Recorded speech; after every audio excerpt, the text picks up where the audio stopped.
നമസ്കാരം, ഞാൻ M G Pratheesh. Kaumudi ഹെഡ്ലൈൻസിലേക്ക് സ്വാഗതം. Powered by ARMC, presented by Lunars.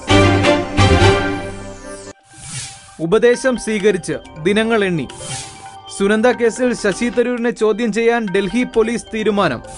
തരൂരിന് ഇന്ന് നോട്ടീസ് നൽകും. ചോദ്യം ചെയ്യുന്നത് പ്രത്യേക അന്വേഷണ സംഘത്തിന്റെ 5 അംഗ സംഘം. അന്വേഷണത്തോട് സഹകരിക്കും. ഇന്ന് ഡൽഹിയിലില്ല, 2 ദിവസത്തിനകം ഹാജരാകാമെന്ന് തരൂർ. ആദ്യഘട്ടത്തിൽ 8 മണിക്കൂർ ചോദ്യം ചെയ്യൽ. ഹാജരാകുന്നതിന് മുൻപ് തരൂർ അഭിഭാഷകരെ കണ്ടു. വിഭാഗീയത വിടാതെ VS. കേന്ദ്ര കമ്മിറ്റിയിൽ വിഭാഗീയതയിൽ പ്രതിഷേധവുമായി VS അച്യുതാനന്ദൻ. സംസ്ഥാന ഘടകം സമ്മേളനങ്ങളിൽ വിഭാഗീയമായി പ്രവർത്തിക്കുന്നു. സംസ്ഥാനത്തിന്റെ തെറ്റുകൾ അറിയിച്ചപ്പോൾ കേന്ദ്രം മൗനം പാലിച്ചു. കേരള ഘടകത്തിന്റെ തെറ്റുകൾ നയരേഖയിൽ ഉൾപ്പെടുത്തണമെന്നും VS. പിള്ള ഒന്നും പറഞ്ഞില്ല, സത്യം പരുമലപ്പള്ളിയിൽ. കെ മാണിയുടെ അഴിമതി രഹസ്യങ്ങളിൽ UDF നേതാവ് ബാലകൃഷ്ണപിള്ളയുടെ വെളിപ്പെടുത്തൽ.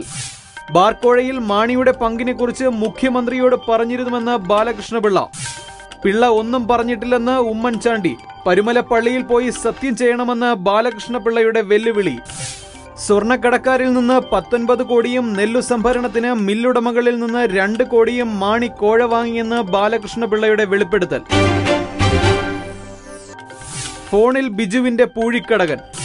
ബാർക്കോഴ ആരോപണം ശരിയെന്ന് തെളിയിക്കുന്ന ശബ്ദരേഖയുമായി ബിജു രമേശ്. കോഴ കൊടുത്തുവെന്ന ആരോപണത്തിന് ഫോൺ വഴി പിന്തുണയുമായി PC ജോർജും ബാലകൃഷ്ണപിള്ളയും. ആരോപണം വിട്ടുകളയരുത്, CBI അന്വേഷണം ആവശ്യപ്പെടണം. മാണിക്കെതിരെ ധൈര്യമായി മുന്നോട്ടു പോകാൻ പിള്ളയുടെ പിന്തുണ. പ്രത്യക്ഷത്തിൽ മാണിസാറിനൊപ്പം, ബാക്കി കാര്യങ്ങൾ നേരിട്ട് കണ്ട് സംസാരിക്കാമെന്നും PC ജോർജ് ഫോണിൽ ബിജുവിനോട്.